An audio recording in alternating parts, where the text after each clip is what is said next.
مسیح خداوند کے زندہ جلالی ببرکت نام میں آپ سب کو سلام. سب خوش ہیں؟ کلام مقدس میں لکھا ہے یسوع نے فرمایا جہاں 2 یا 3 میرے نام سے جمع ہوں میں ان کے بیچ میں ہوں. تو بعض اوقات خدا جو ہے وہ بہت بڑے کراؤڈ یا بہت زیادہ ہجوم کو نہیں پسند کرتا. خدا تھوڑے لوگوں سے بھی کلام کرنا جانتا ہے. کنویں پہ ایک عورت تھی اور یسوع اس کے لیے جو ہے وہ کلام کرنا اس نے شروع کر دیا تھا. یہ ہماری بدبختی ہے ہمارے گاؤں کی. یہ لگا لیں کہ یہ چرچ سے دور جا رہے ہیں اور خدا ان سے دور جا رہا ہے. جیسے جیسے کوئی شخص چرچ سے دور ہوتا ہے، خدا کی حضوری سے دور ہوتا ہے، سمجھ لیں کہ وہ لعنتوں کا شکار ہو رہا ہے. اور ہمارے لوگ قرضے کے نیچے آ رہے ہیں، لعنتوں کے نیچے آ رہے ہیں. غیر قوموں کے لوگ ہمارے گھروں کے اندر گھس گھس کر ہم سے قرضہ مانگتے ہیں. بھائی پیسے کی طرح جوان لڑکیاں گھر میں ہوتی ہیں، ان کے گھر میں آپ جا کے دیکھیں، ہمارے گھر ان کے لیے کھلے ہوئے. یہ لعنت ہے. کیوں؟ کیونکہ ہم نے خدا کو چھوڑا، خدا کے چرچ کو چھوڑا، خدا کے گرجا گھر کو چھوڑا. خدا نے ہمیں چھوڑ دیا. آپ مبارک لوگ ہیں جو خدا کی حضوری میں آئیں. اپنے اپنے لیے تالیاں بجائیں.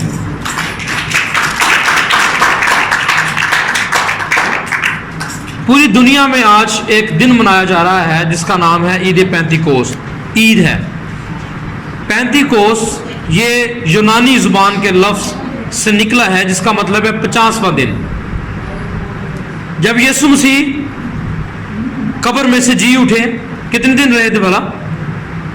قبر کے اندر کتنے دن رہے تھے؟ 3 دن اور 3 رات. تو جب یسوع مسیح باہر نکلے تو 40 دن وقتاً بوقتاً اپنے شاگردوں پر اور دوسرے لوگوں پر ظاہر ہوتے رہے. 40 دن کے بعد جب یسوع مسیح جو ہے وہ اٹھائے گئے تو یسوع مسیح نے اعمال کی کتاب پہلے باب میں کہا تھا، اپنے شاگردوں سے کہا تھا کہ تم ٹھہرے رہنا جب تک تمہیں قوت کا لباس نہ ملے. تو 10 دن مسلسل وہ ہیکل کے اندر ایک اجتماع کی صورت میں کھڑے رہے اور خدا کے اس وعدے کا انتظار کرنا شروع انہوں نے کر دیا. اور 10ویں دن ٹوٹل 50 دن بنتے ہیں. 40 دن وہ جب یسوع مسیح زندہ ہو کر مختلف شاگردوں پر مختلف لوگوں پر ظاہر ہوتے رہے، اور 10 دن جن کا ذکر یسوع نے کہا تھا کہ ٹھہرے رہو. تو ٹوٹل 50 دن ہو گئے. تو عید پینتیکوس کا مطلب ہے 50واں دن. تو اب روح القدس جو ہے وہ نازل کیسے ہوا آئیں ہم دیکھیں گے. اعمال کی کتاب ہے، اس کا 2 باب ہے. میں پہلی آیت سے آپ کے لیے پڑھتا ہوں. لکھا ہے جب عید پینتیکوس کا دن آیا یعنی کہ 50واں دن آیا تو وہ سب ایک جگہ جمع تھے کہ یکا یک آسمان سے ایسی آواز آئی جیسے زور کی آندھی کا سناٹا، اور اس سے سارا گھر جہاں وہ بیٹھے تھے گونج گیا، اور انہیں آگ کے شعلہ کی سی پھٹتی ہوئی زبانیں دکھائی دی اور ان میں سے ہر ایک پر آ ٹھہری. اور لکھا ہے اور وہ سب روح القدس سے بھر گئے اور غیر زبانیں بولنے لگے جس طرح روح نے انہیں بولنے کی طاقت بخشی. خداوند کے زندہ پاک کلام کے پڑھے اور سنے جانے پر اسی کی برکت ہم پر ہو. خدا کا شکر ہو، آمین. سب سے پہلی بات کہ روح القدس ہے کیا، کون ہے؟ خدا تو سمجھ میں آتا ہے کہ خدا ہے. اس کا بیٹا یسوع مسیح بھی سمجھ میں آتا ہے کہ اس کا بیٹا ہے جس نے نجات کے لیے اپنی جان قربان کر دی. اب خدا اور اس کا بیٹا یسوع مسیح، ان دونوں شخصیتوں سے ہم اچھے طریقے سے ہم واقفیت حاصل کرتے ہیں. خدا وہ ہے جس نے اپنے بیٹے کو، اکلوتے بیٹے یسوع کو بھیجا، جس نے ہمارے گناہوں کے لیے کفارہ دیا. اس نے مختلف طرح کے دکھ سہے، مر گیا، قبر کے نیچے اتارا گیا، پھر 3 دن مردوں میں سے جی اٹھا اور آسمان پر چلا گیا. لیکن روح القدس کیا ہے؟ روح القدس تثلیث کا 3 اقنوم ہے. جب ہم دعا کرتے ہیں اکثر آپ نے سنا ہوگا خدا باپ، خدا بیٹے، خدا روح القدس کے نام میں. تو روح القدس 3 نمبر پر تثلیث کا 3 رکن ہے.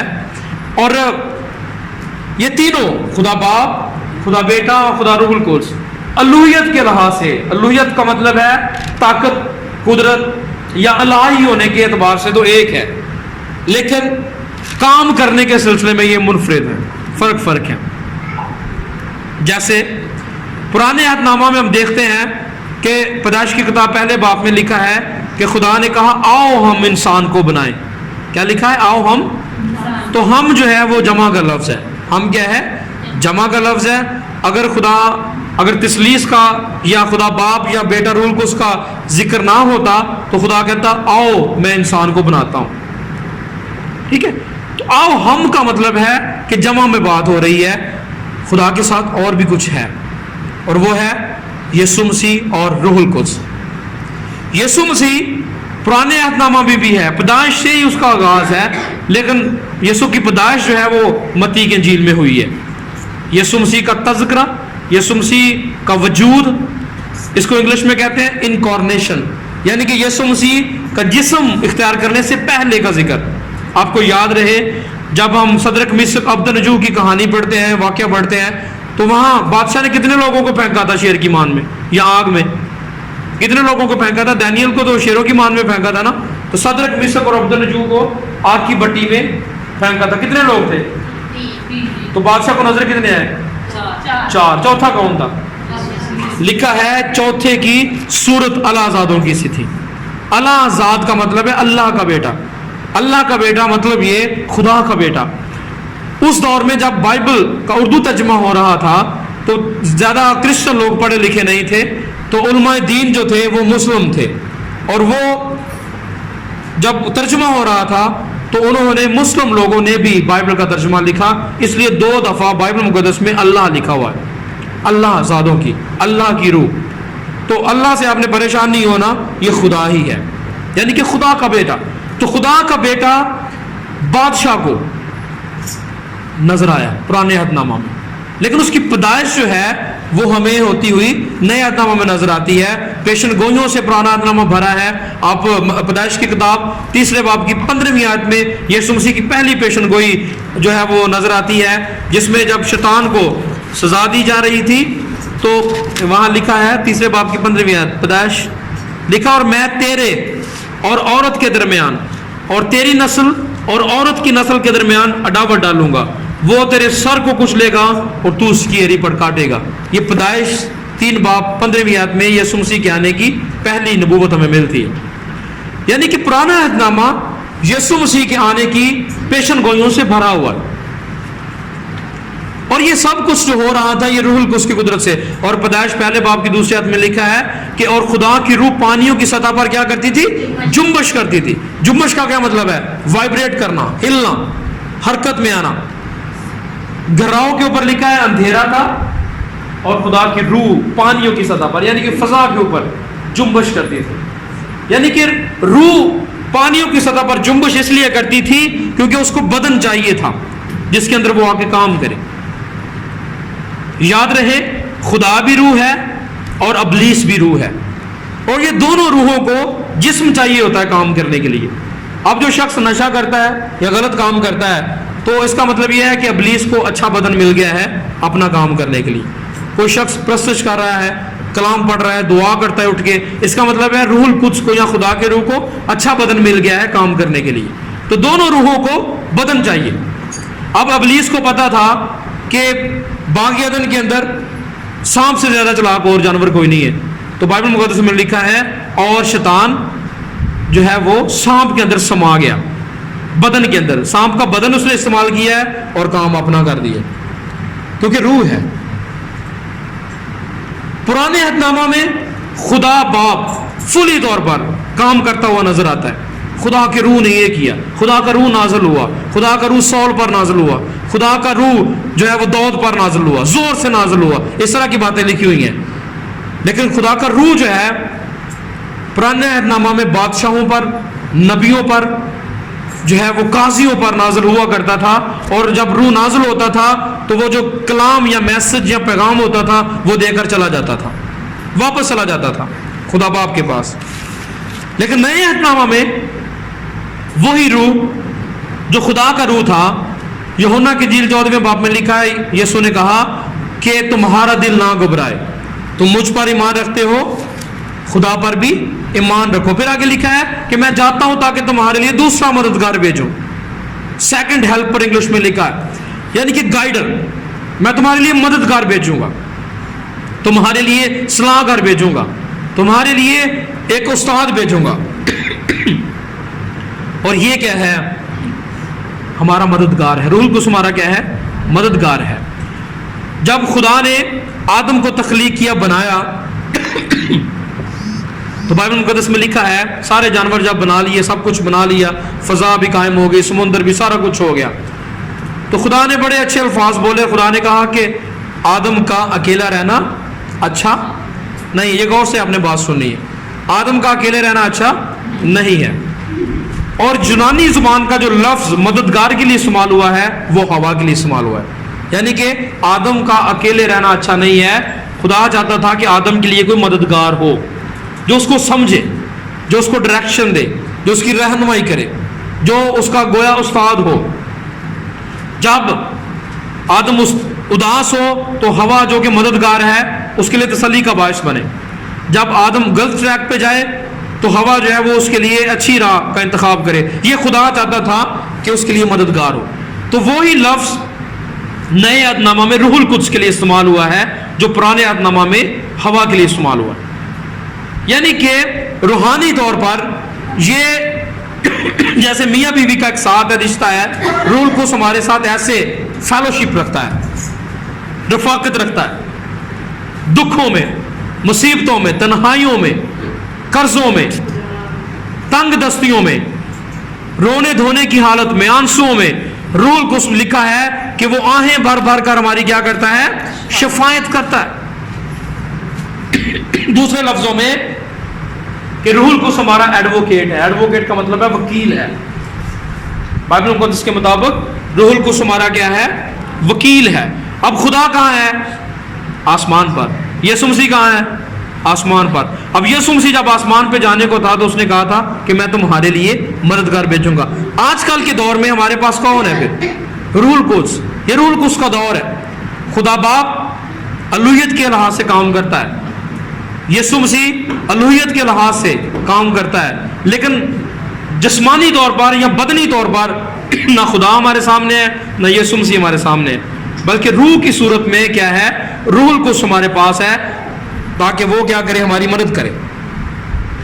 ہمارا استاد ہے. متی کی انجیل باب نمبر 4 پہلی آیت میں لکھا ہے اور روح یسوع کو جنگل میں لے گیا تاکہ ابلیس سے آزمایا جائے. تو روح القدس کیا کرتا ہے؟ ہمیں لے جاتا ہے تاکہ ہم ابلیس کا سامنا کر سکیں. ابلیس کے سامنے جو ہمارا ٹیسٹ ہوتا ہے اس میں وہی بندہ کامیاب ہو سکتا ہے جو روح القدس سے مامور ہو. تو روح القدس کیا کرتا ہے؟ ہماری رہنمائی کرتا ہے، بولنے کے فضل بخشتا ہے. اور یہ بھی لکھا ہے بائبل مقدس میں کہ بولنے والے تم نہیں بلکہ باپ کا روح ہے جو تم میں بسا ہوا ہے. باپ کا روح ہمارے لیے حوصلہ افزائی کا سبب بنتا ہے. اور آخری بات جو اچھے طریقے سے میں ایکسپلین کروں گا، اپنے غور سے سننا ہے. سب سے بڑا کام جو روح القدس کا وہ یہ ہے کہ ہمیں خدا باپ کا گواہ بناتا ہے. جب دو فیملیز کے اندر لڑائی ہوتی ہے، دو خاندانوں کی لڑائی ہوتی ہے، تو کیا ہوتا ہے؟ تب تک پرچہ نہیں ہوتا جب تک گواہ نہ ہو. اور اکثر ہی کہا جاتا ہے کہ پرچہ گواہوں کے سر پہ ہوتا ہے. تو گواہ بھی وہ ہوں جو چشمدید گواہ ہوں. چشمدید کا مطلب کیا ہے؟ جنہوں نے ایسے دیکھا ہو غور سے. بلکہ جب گواہی دیتا ہے نا جج، تو وہ پوچھتا ہے کہ میں پہلے جو اسٹیٹمنٹ ہوتی ہے وہ یہ ہوتی ہے کہ میں خدا کو حاضر ناظر جان کر یہ بات کرتا ہوں. مطلب ایسے پیشی جب ہوتی ہے تو بندہ صرف اکیلا ہوتا ہے اور جج ہوتا ہے. تو یہ چشمدید گواہ بتا رہا ہوتا ہے کہ ہاں میں نے دیکھا کیسے ایسے اس نے جو ہے وہ یہ کاروائی کی ہے، وہ 3 بندے تھے 4 بندے تھے.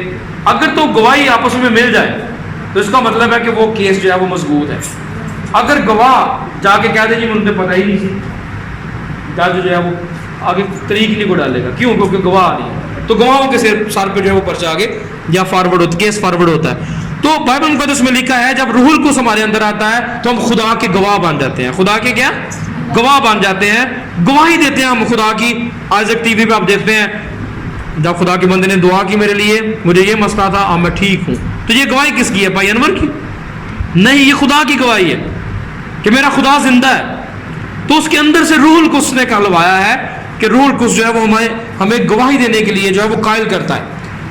وہ کہتا ہے کہ دے خدا کی گواہی، وہ زندہ ہے. دے یسوع کی گواہی کہ وہ مر گیا تیرے لیے، وہ قبر کے اندر اتارا گیا اور تیسرے دن مردوں میں سے جی اٹھا.